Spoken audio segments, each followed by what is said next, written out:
Is-sena 2012 bdiet bil-Prim Ministru Lorenz Gonzi iħabbar reshuffle fil-kabinett. Immedjata reazzjoni tad-deputat Franco De Bono li ddikjara li dan ir-reshuffle ikkonferma l-oligarkija fil-gvern ta' Lorenz Gonzi. L-Oppożizzjoni tressaq mozzjoni ta' sfiduċja fil-gvern. Bil-Parlament jivvota dwar il-mozzjoni ta' sfiduċja. Il-gvern jitlef il-maġġoranza, il-mozzjoni ta' dibis bil-casting vote tal-Speaker. Lorenz Gonzi sejjaħ elezzjoni interna biex huwa jkun ikkonfermat kap nazzjonalista. Waqt li qatt ma riżenja mill-kariga, Lorenz Gonzi tellaq waħdu u kif ried kien ikkonfermat. Wara dan għal 3 xhur saħ il-gvern ma ressaqx vot ieħor quddiem il-Parlament. Fl-20 ta' April, l-Oppożizzjoni tippreżenta mozzjoni li talbet għar-riżenja ta' Richard Kakia Caruana, l-Ambaxxatur Malti għall-Unjoni Ewropea, wara li kejbil tal-Wikileaks żvelat li Kakia Caruana qabeż lill-Parlament fil-kwistjoni ta' dħul ta' Malta fil-Partnership for Peace.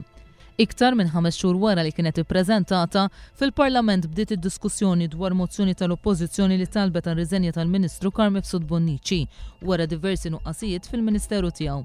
Fil-kariga ta' chairman tal-Kumitat li jmexxi x-xogħol tal-Parlament, Mifsud Bonnici għal ġimgħat sħaħ għamel minn kollox biex jippostponi din id-diskussjoni. Fit-30 ta' Mejju l-Oppożizzjoni u d-Deputat Franco De Bono jivvotaw favur il-mozzjoni ta' sfiduċja f'Mifsud Bonnici, vot li wassal għar-riżenja tal-istess Mifsud Bonnici. Il-Prim Ministru Lorenz Gonzi kien kostret li għat-tieni darba f'5 xhur iressaq vot ta' fiduċja ieħor fil-gvern tiegħu.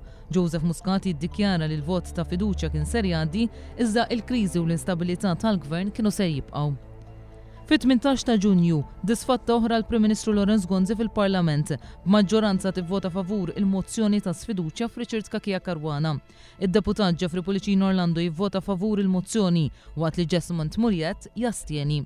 Lorenz Gonzi ħabbar li kien se jaċċetta riżenja ta' Kakia Caruana li iżda minkejja dan il-vot baqa' sal-aħħar konsulent personali mal-Prim Ministru b'uffiċċju f'Kastilja u anke baqa' jattendi għall-laqgħat tal-Kabinett.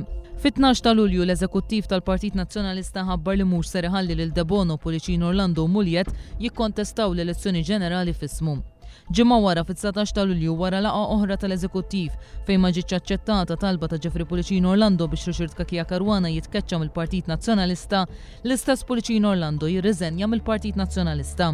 Jum wara li sar deputat indipendenti f'intervista esklusiva ma' One News, Pulicino Orlando jiddikjara hekk. Kien nitkellem fuq din is-sitwazzjoni għad nawżjem għal dawn l-aħħar 4 snin, partikolarment mal-Prim Ministru, jekk għandi dispjaċir wieħed fis-sitwazzjoni kollha li dak li għamilt il-bieraħ ma għamiltux qabel. Sinċerament. Għax illum il-ġurnata nħossni vera illiberat. Ma nistax inkompli nimmilita fih dan partit li ġie hijacked minn nies bħal Richard Kakia Caruana u Dr. Austin Gatt.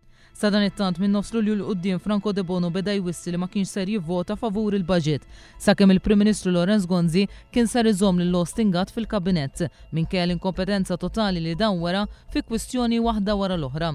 Fid-dawl ta' din id-dikjarazzjoni il-Gvern spiċċa jkaxkar saqajh anke biex iħabbar id-data tal-budget. Eventwalment il-budget kien ippreżentat fit-28 ta' Novembru. Fl-10 ta' Diċembru jittieħed il-vot kruċjali dwar il-budget bi Franco De Bono jivvota kontra. Għal dawn ir-raġunijiet kollha magħdutin flimkien jiena għandi l-privileġġ u l-onur illi waqqaf l-oligarkija u nivvota kontra dal-budget. B'dan il-vot, il-Gvern tilef il-maġġoranza fil-Parlament fuq vot ta' fiduċja. Riżultat tal-votazzjoni huwa 34 favur, 35 kontra, il-mozzjoni m'għaddietx. Il-konsegwenza ta' dan il-vot kienet li waqa' l-Gvern bil-Prim Ministru jħabbar li kienet isejjaħ elezzjoni ġenerali għas-Sibt 9 ta' Marzu 2013.